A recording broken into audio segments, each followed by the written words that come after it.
tous, merci d'être fidèles à notre rendez-vous hebdomadaire. Je sais que vous êtes de plus en plus nombreux à l'apprécier. Cet après-midi, dépaysement garanti, décor polaire et moiteur tropical au programme. Nous allons d'abord partir pour le grand froid par moins 50 degrés dans le sanctuaire sauvage du Groenland. Là-bas, les nuits sont bleues et pour la plupart des animaux qui y vivent, une nuit dure tout l'hiver. Pourtant, le bœuf musqué, le renard polaire ou même l'ours polaire réussissent à passer l'hiver sans hiberner. Puis nous allons explorer les jungles du monde afin de faire plus ample connaissance avec les félins.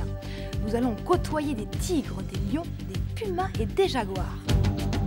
Situé au nord-est de l'Amérique, le Groenland est la plus grande île du monde après l'Australie. Il s'étale sur plus de 2 millions de kilomètres carrés. Ici, le paysage est recouvert d'une épaisse couche de neige verglacée balayée par le souffle du blizzard. Pourtant, de nombreux animaux y vivent à un rythme pas comme les autres, avec les habitudes spécifiques au Groenland.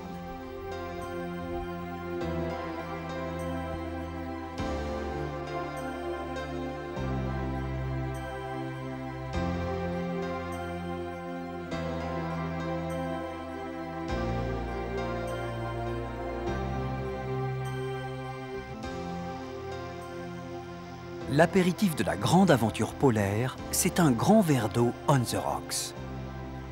Vous le buvez du regard et ces espaces sans fin, à défaut de vous faire voir double, vous enivrent.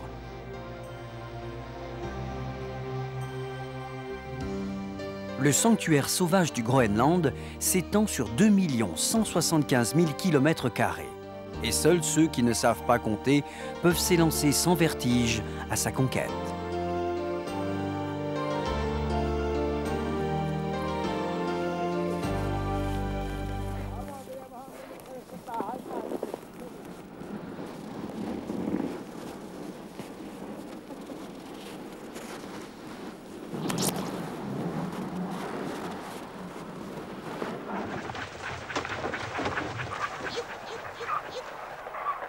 Le souffle rauque et l'aboiement des chiens de traîneau vont rythmer notre progression.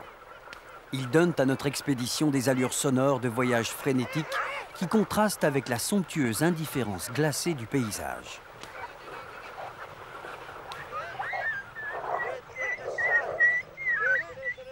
Le bœuf musqué est un animal d'exception.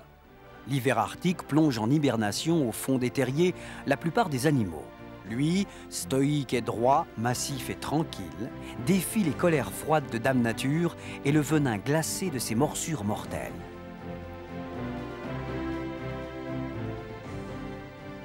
Quelle température fait-il? Moins 50. Et je vis, et je trotte, et je respire. Les troupeaux rejoignent la toundra, là où le vent empêche la neige de s'accumuler. En grattant la terre, le bœuf musqué découvre joncs et lichens gelés dont il se nourrit. Le bœuf musqué pèse en moyenne 350 à 400 kg. Il a l'œil doux et la corne basse. Son poil tombe comme un rideau jusqu'au mollet de ses jambes courtes. Sa fourrure se compose d'un duvet cotonneux recouvert de longues mèches de poils imperméables au froid et à l'humidité. Il mâche sans cesse une vieille herbe comme un Péruvien chic de la cola ou comme Proust savourait sa madeleine. Un troupeau comprend un taureau adulte dominant, quelques femelles et leurs veaux. Mais au cours de la saison hivernale, les troupeaux se regroupent. Ils peuvent atteindre plus de 50 membres. Point blanc sur le blanc de la neige. Le mimétisme du lièvre arctique ne trompe pas le faucon. La forme et les proportions des animaux du Groenland conditionnent leur régulation thermique.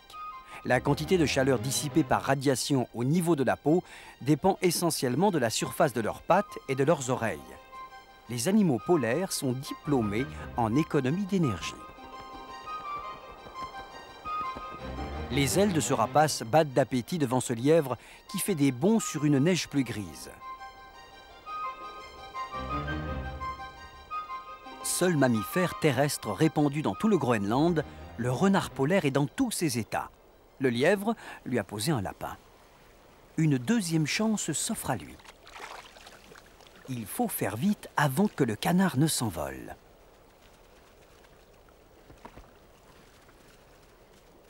Dès qu'arrive la saison froide, la fourrure du renard change d'aspect. Celui qui s'habille de couleur sombre est appelé renard bleu. Quand il est blanc, il n'est que renard polaire. allez comprendre parfois ces noms que vous donnent les hommes.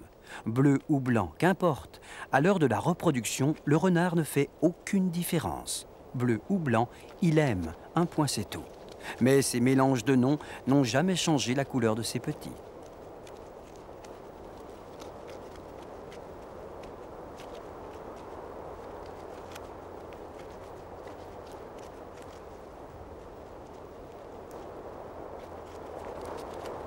Ce renard creuse des terriers au pied des collines ou des falaises de la toundra. Il n'hiberne pas. Quand souffle le blizzard, il se réfugie sous terre. Il a décidé de stocker une partie de son capital.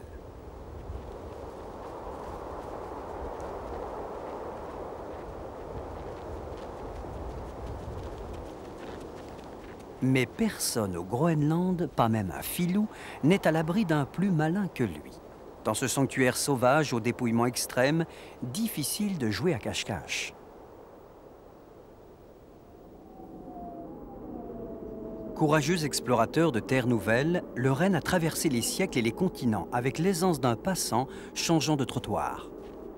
Cela fait 5 millions d'années qu'il se reproduit coûte que coûte, depuis l'Asie de jadis à l'Arctique d'aujourd'hui.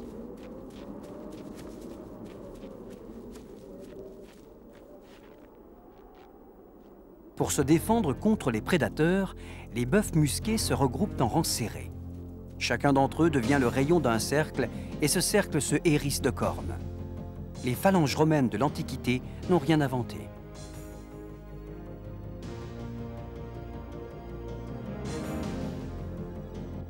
Les bœufs musqués s'entraînent souvent au combat.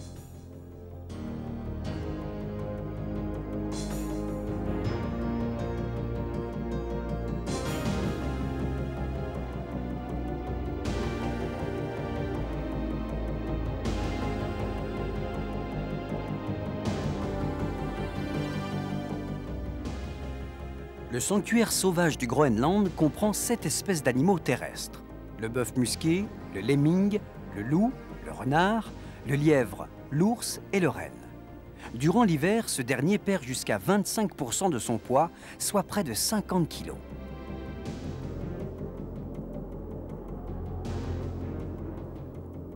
Pour rapprocher l'ours polaire, toute l'équipe décide de remonter vers le nord. Là où, entre toundra et banquise, le froid laque la chevelure d'herbe et d'eau de l'Arctique en mèches de glace dure.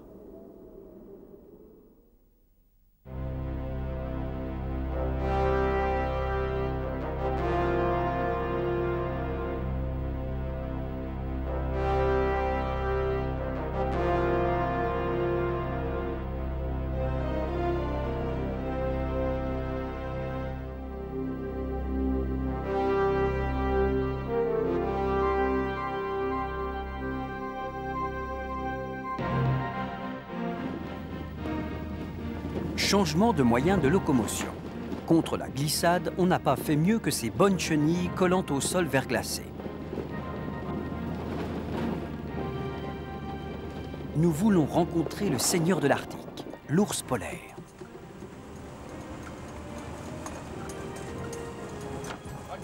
Soudain, la glace trop mince s'effondre sur notre passage. Il faut faire marche arrière, d'urgence, et rebrousser chemin.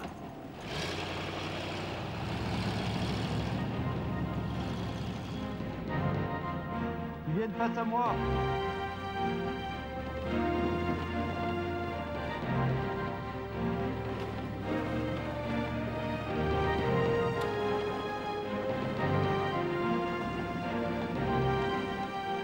Ces pas dans la neige portent tous nos espoirs.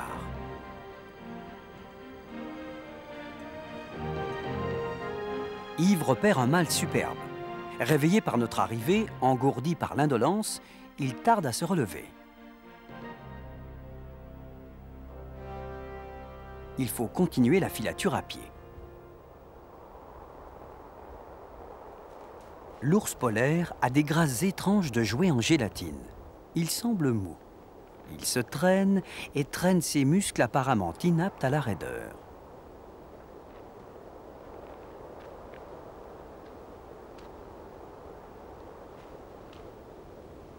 Il tape prudemment d'une patte aux griffes acérées un seul traître qui peut se dérober à chaque instant. Et il n'hésite pas, comme nous, à se servir de la marche arrière.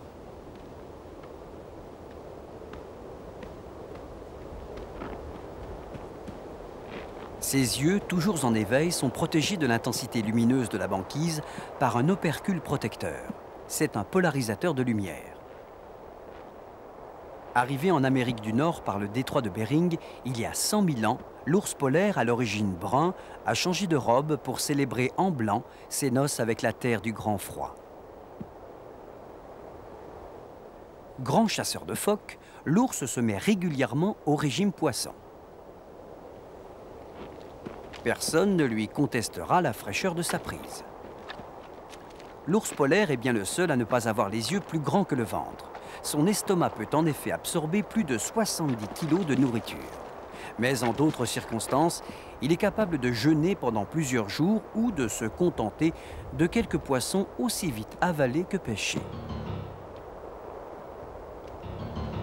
Mais pour garder fière allure, il lui faut au moins un phoque au menu toutes les semaines. Doué d'une force considérable, l'ours blanc peut soulever d'une seule patte des animaux pesant plus de 100 kg. Dans ces conditions, rompre la glace est un jeu d'enfant. Un cousin s'approche. L'esprit de famille s'arrête toujours au moment de passer à table.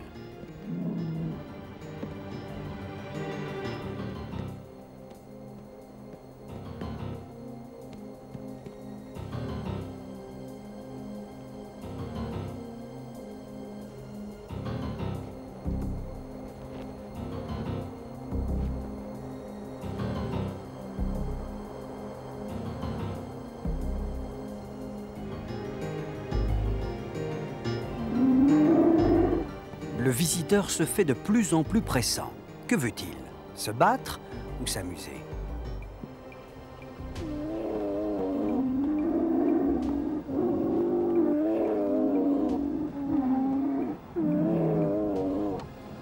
Volontiers solitaire, l'ours polaire adore les rencontres. Qu'elles durent un jour ou un mois, qu'elles durent le temps de s'aimer ou le temps de se réchauffer en amitié. En automne et en hiver, les affrontements sont ludiques. Les rixes sanglantes ont lieu uniquement au printemps, quand la conquête des femelles déchaîne les vocations guerrières.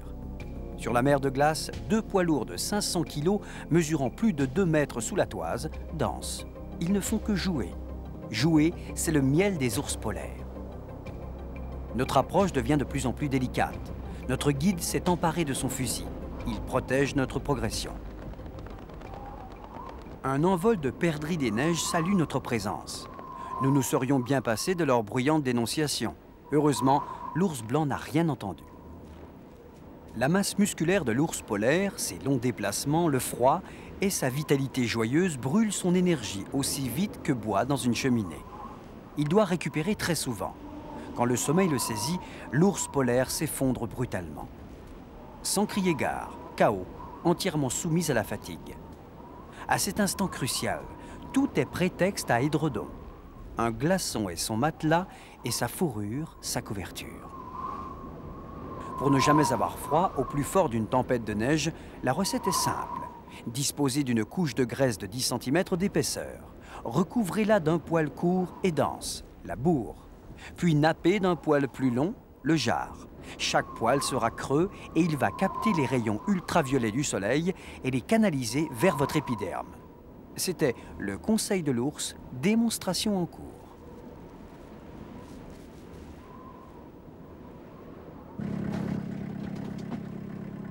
L'ours polaire a la vue aussi fine que celle de l'homme. Il nous a repérés.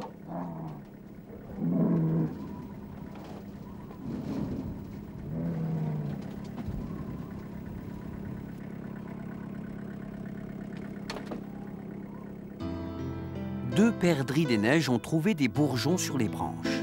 Leur plumage brun au printemps devient blanc en hiver et leurs pattes se recouvrent d'un fin duvet. La perdrix des neiges serait-elle le premier volatile à avoir inventé les collants en plumes?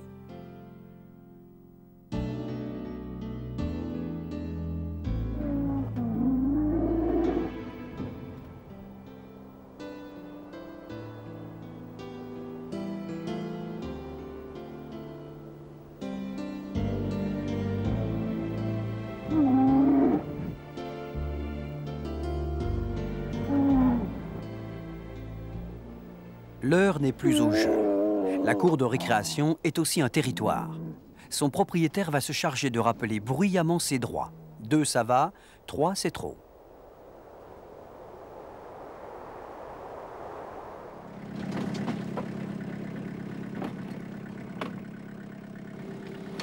L'accessibilité devient de plus en plus difficile. Notre voyage se poursuit en hélicoptère.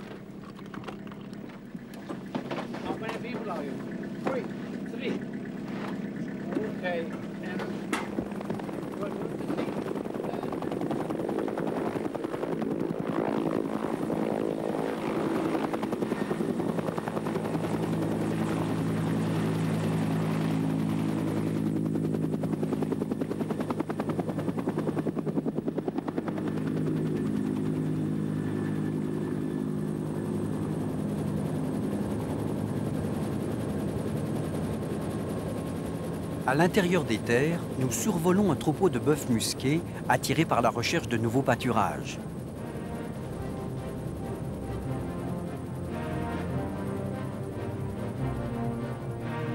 Des falaises de glace délimitent la frontière de leur quête.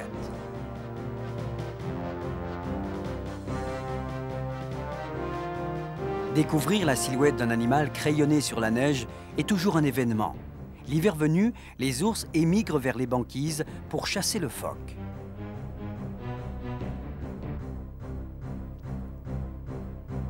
Depuis que le viking Gunnbjörn découvrit le Groenland au Xe siècle, les mâchoires de glace de ce continent se sont souvent refermées sur le sillage des hommes.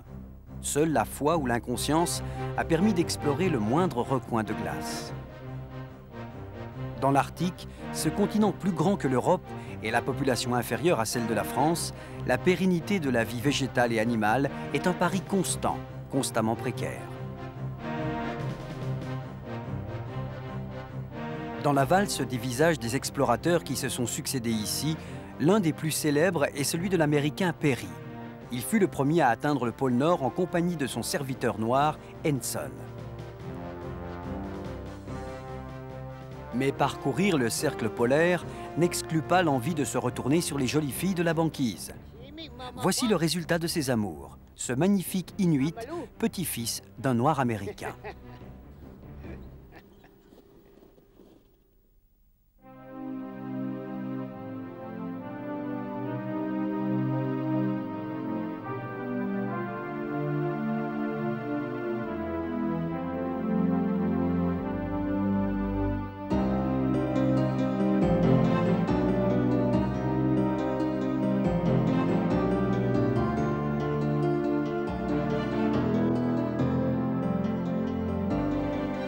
Nous sommes à la recherche des phoques.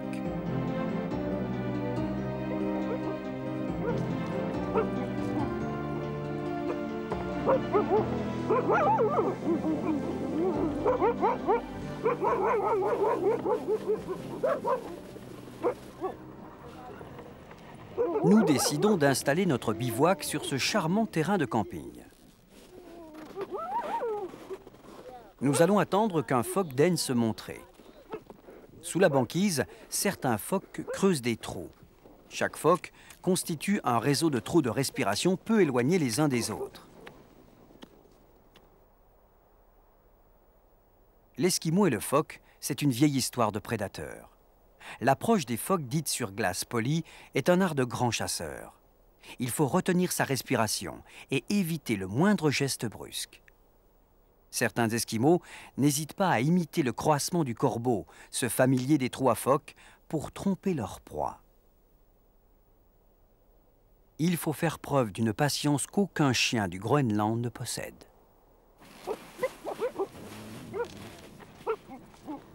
Du sang de loup coule dans leurs veines. Ils sont les pèlerins des contrées blanches, le mouvement perpétuel de l'Arctique, sa symphonie canine. Un attelage classique est composé de 9 chiens.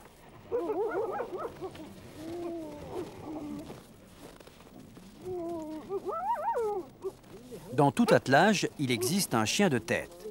Particulièrement intelligent, parfaitement dressé, il comprend les ordres et les transmet par son allure et ses mouvements à tout l'équipage.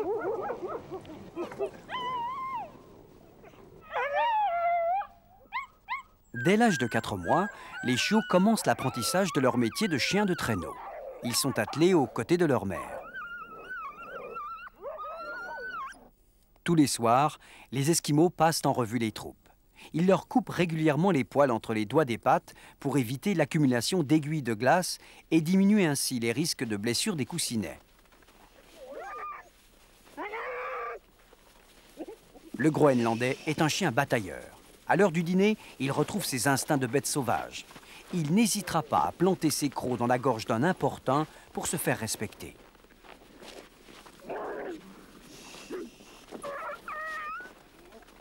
Le soir, les chiens sont séparés les uns des autres, afin d'éviter les bagarres. La nuit, au chaud, sous leur manteau de poils, ils n'ont besoin d'aucun abri.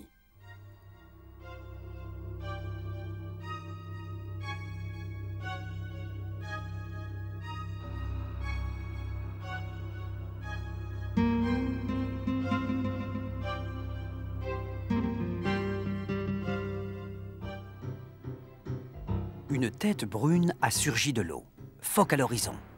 L'ours est encore loin. Il n'a rien vu, mais il a tout senti. L'ours polaire a le museau fin. Il peut sentir le parfum d'un phoque à plus de 5 km de distance. L'approche olfactive s'affine. Le duel des nez fait rage. Allongé en équilibre sur sa nageoire comme une ondine prenant la pose, le phoque hésite et se recouche. Il a raison.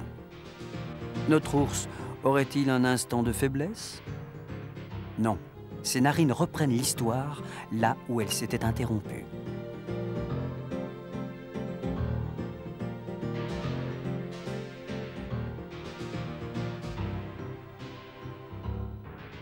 L'ours n'est plus qu'à quelques mètres de sa proie. Alerte, sauf qui peut.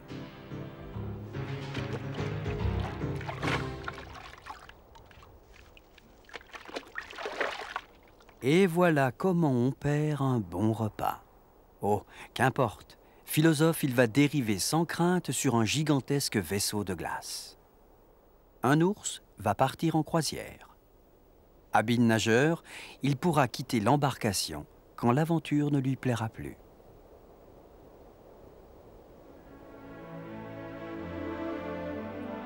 Nous contemplons une dernière fois ce paysage somptueux. Nous sommes restés 24 heures à filmer ce morceau de banquise sur laquelle la nuit ne tombe jamais au mois de mai. Cette banquise sur laquelle un ours a traversé le plus terrible des hivers. Il s'en moque, il s'en joue. Et la lumière dorée, unique, du printemps du Groenland, va bientôt habiller d'or sa fourrure blanche.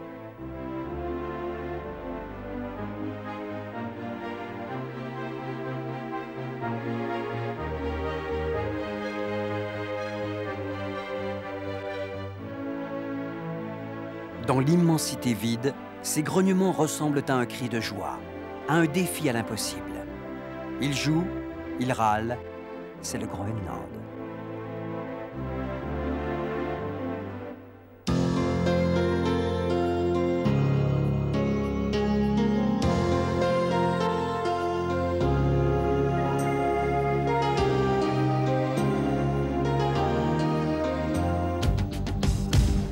Pour nous réchauffer, je vous invite à quitter les grands espaces polaires pour nous plonger dans la chaleur suffocante de la jungle.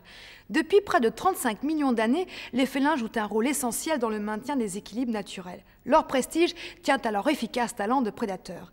Ils se nourrissent exclusivement de chair, délaissant toute nourriture d'origine végétale.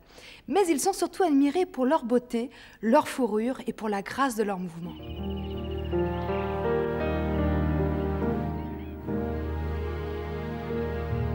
Avec les 3 mètres de son corps élégant, le tigre est le plus imposant de tous les félins. On raconte qu'au cœur de la jungle se trouve une cité construite par les tigres. Les maisons y sont bâties de peaux d'hommes tendues entre des piliers d'ossements humains. Cette légende de Malaisie montre bien la fascination et la terreur qu'inspire ce seigneur. Il y a quelques 500 000 ans, partout où il passait, son pelage rayé hantait les forêts denses qu'il se plaisait à parcourir. En ces lieux, il était le grand prédateur, celui qui régulait la prolifération des autres espèces animales.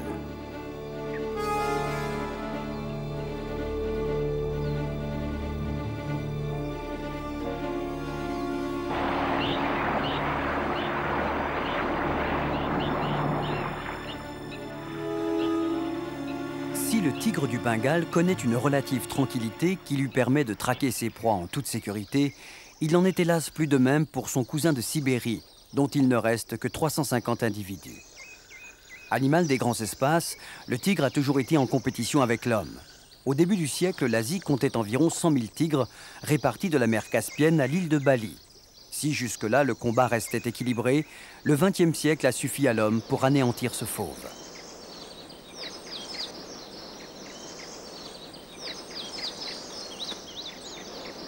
Seul aujourd'hui, le tigre du Bengale a une population viable à long terme. Mais sans l'intervention du Fonds mondial pour la nature et l'aide de certains gouvernements, le tigre aurait totalement disparu de la planète.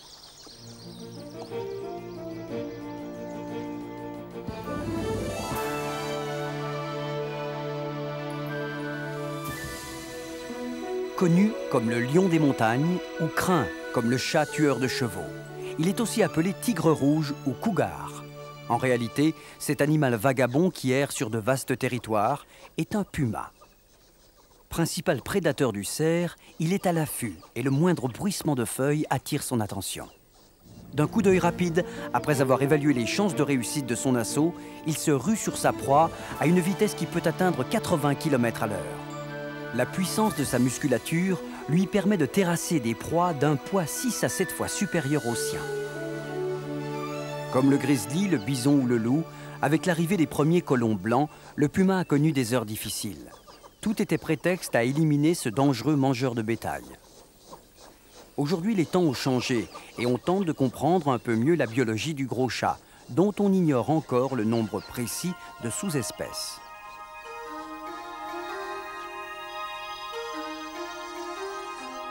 L'autre félin du Nouveau Monde, c'est bien sûr le jaguar. Du Mexique à l'Argentine, des forêts tropicales aux buissons désertiques, il promène son allure féline. Son pelage se caractérise par des taches en forme de rosette. De tout temps, le jaguar a fasciné. Ainsi, dans la mythologie brésilienne, il aurait apporté le feu aux hommes. Animal solitaire, c'est l'abondance de gibier qui délimite son territoire, ou plus exactement son espace vital. Si les mâles ont quelques notions territoriales, les femelles, elles, acceptent volontiers l'existence d'un no man's land. Pour le jaguar, l'eau est un élément essentiel. Elle conditionne sa répartition géographique. Pour lui, les fleuves ne sont pas synonymes de frontières et il n'hésite jamais à se jeter à l'eau pour faire quelques brasses.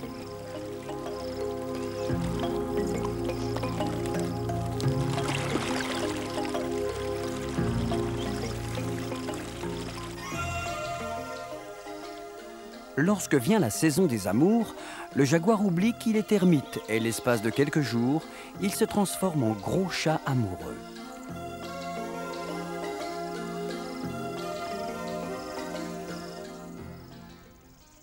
De tous les félins, il est le seul à avoir opté pour une vie en communauté. Mais, contrairement à l'homme, chez le roi des animaux, pas de véritable hiérarchie. Les femelles sont la base de la communauté. Elles naissent, grandissent, vivent et meurent dans le même clan. Elles se connaissent, se respectent et sont généralement toutes parentes. Les mâles, eux, ne font que passer. Ils sont chassés vers l'âge de 3 ans du territoire où ils ont vu le jour. Durant plusieurs années, ils errent afin d'acquérir la force et la sagesse nécessaires à prendre la conduite d'un groupe de lionnes. Enfin, après plusieurs saisons passées auprès de leurs belles, à leur tour, ils seront chassés par 1 ou 2 plus jeunes lions.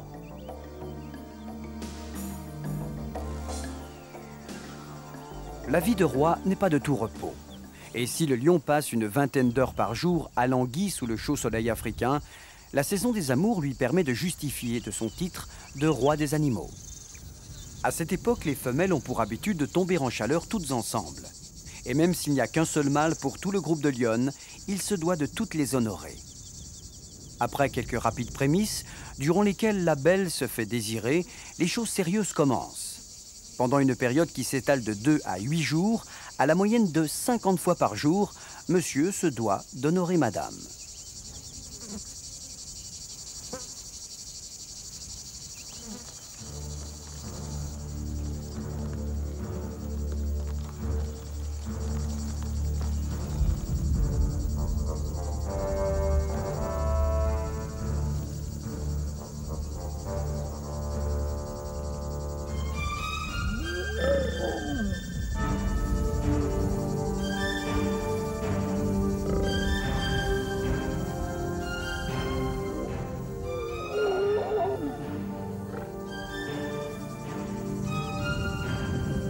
Lorsqu'ils sont plusieurs, le premier mâle qui repère une femelle en chaleur doit devenir son prétendant.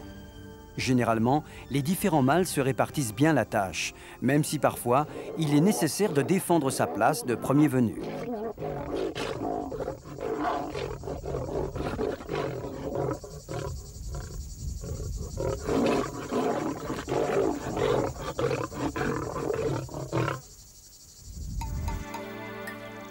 « 110 jours après ses efforts, la récompense montre le bout de son museau.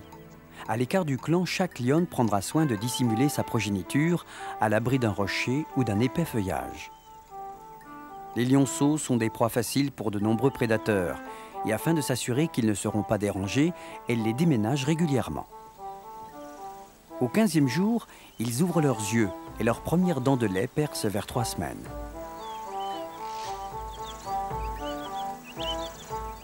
Notre chaton a tout pour faire craquer la plus inflexible des marâtres. Et de son allure pataude, le lionceau commence à explorer le monde qui l'entoure, ne sachant encore quelle attitude prendre face à un troupeau de zèbres amusés par tant d'ignorance.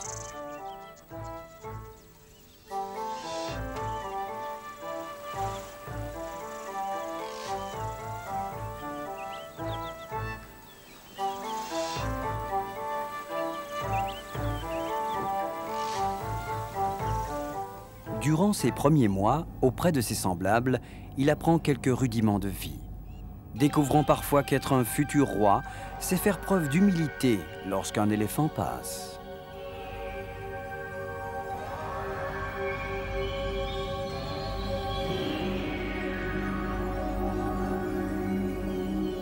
Lorsque le lion ne dort pas ou ne se reproduit pas, il chasse. Il le fait généralement en groupe. Parmi les herbivores, il préfère les impalas, les gnous ou les zèbres qui abondent. Mais il s'attaque aussi parfois à des proies beaucoup plus grosses, telles que le buffle ou la girafe. Lors de la chasse, le mâle a un rôle de rabatteur. Il faut à son corps défendant préciser que le mâle flanqué de son imposante crinière a énormément de difficultés à se montrer aussi discret et leste que ses dames. Une lionne tue en moyenne chaque année une dizaine de zèbres, de gnous et peut-être une vingtaine d'impalas. Mais ces données ne sont pas précises. Leur territoire est très vaste et tout dépend de l'abondance des proies dans leurs différentes zones de chasse. De tous les félins, il est probablement le moins typique. Certains, en le décrivant, parlent d'un drôle de grand chien à tête de chat, tant il est vrai que la longueur et la finesse de ses pattes, ainsi que sa poitrine profonde, le font ressembler à un grand lévrier. Mais quoi de plus normal ? Il y a 4 ou 5 millions d'années, le guépard quittait l'arbre généalogique commun aux autres félins et devenait l'animal le plus rapide de la planète. Pour terrasser l'antilope, une de ses proies favorites, il peut pousser des pointes à 110 km à l'heure et 2 secondes suffisent pour qu'il passe de l'arrêt à une vitesse supérieure à 75 km à l'heure. Ces sprints de chasse sont plus efficaces que les assauts des lions, mais une fois sur deux, il manque sa proie car il se fatigue vite. Après 500 mètres de course, il doit marquer une pause. Les mâles vivent en petits groupes parfaitement hiérarchisés, tandis que les femelles font preuve de beaucoup plus d'indépendance. Leur solitude et leurs errances ne sont interrompues que par la rencontre avec un mâle.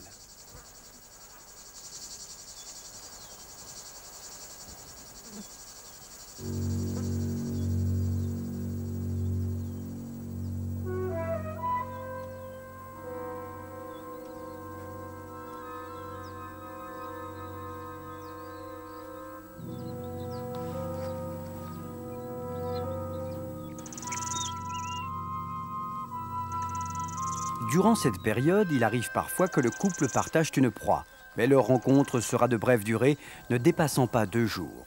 Très vite, le naturel reprend le dessus, et après avoir marqué une dernière fois son territoire, le mâle s'en va rejoindre ses compagnons de même sexe.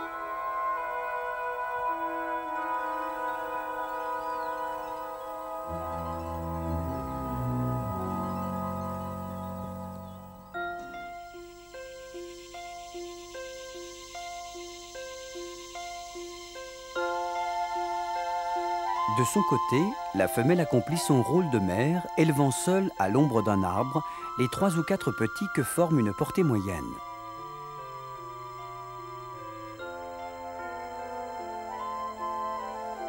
Les jeunes guépards se caractérisent par une élégante crinière qu'ils portent jusqu'à l'âge de 3 mois, période à laquelle se fera le sevrage.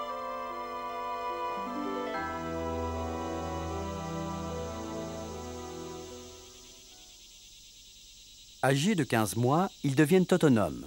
Ils savent désormais chasser et vont quitter leur mère.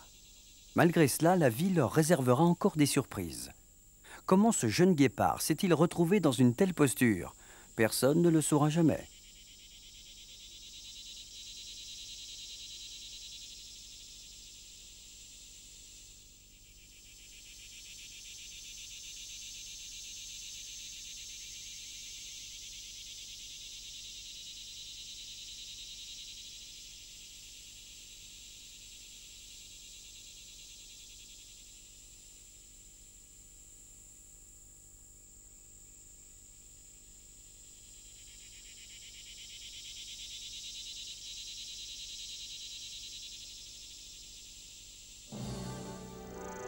Si le guépard n'a jamais été à son aise sur la cime des arbres, la panthère, elle, en fait son domaine de prédilection. Aire de repos, garde-manger.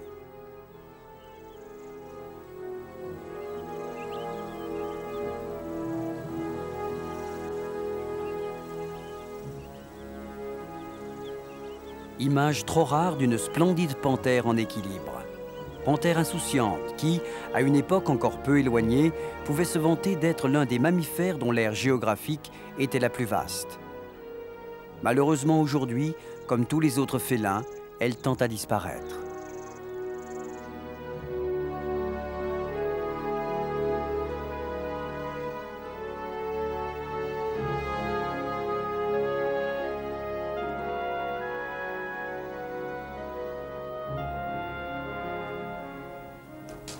L'homme de Lascaux avait peint son effigie sur les parois de ses grottes. Sa queue courte et les immenses pinceaux qui terminent ses oreilles ne laissent aucun doute. Le lynx était déjà présent en Europe à l'époque des grandes glaciations.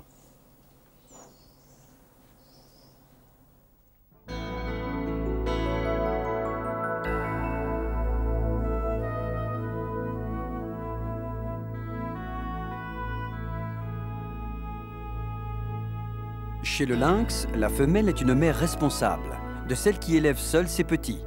70 jours après une brève rencontre avec un mâle, elle donne généralement naissance à 2 petits.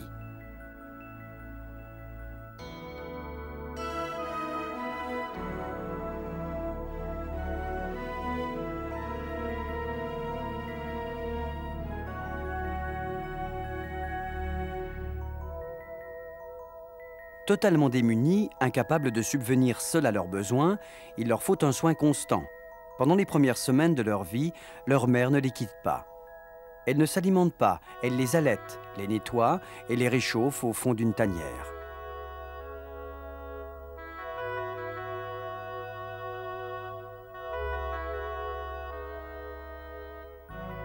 À 3 mois, ils effectuent leur premier pas.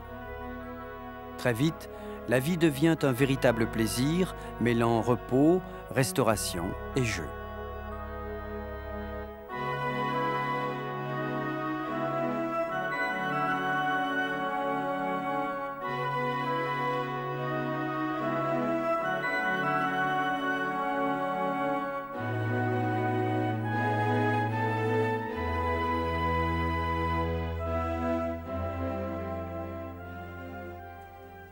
Ils restent dépendants de leur mère jusqu'à l'âge d'1 an. Durant cette période, elle les protège et chasse pour eux. Malgré cela, la mortalité infantile est importante et la moitié des jeunes lynx ne survivra pas au-delà d'1 année.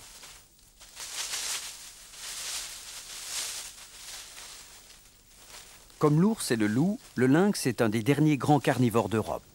Initialement présent sur tout le continent, il en aurait aujourd'hui totalement disparu si des mesures de protection n'avaient pas été prises. Lentement, le lynx refait surface, mais réparti en petits nombres dans différentes régions, il souffre d'un taux accru de consanguinité. Alors, pour pallier à ce problème, certains pays ont organisé des programmes de réintroduction qui ne se font pas sans difficulté. Ainsi, dans les Vosges, une quinzaine de lynx venus de Slovaquie ont été relâchés.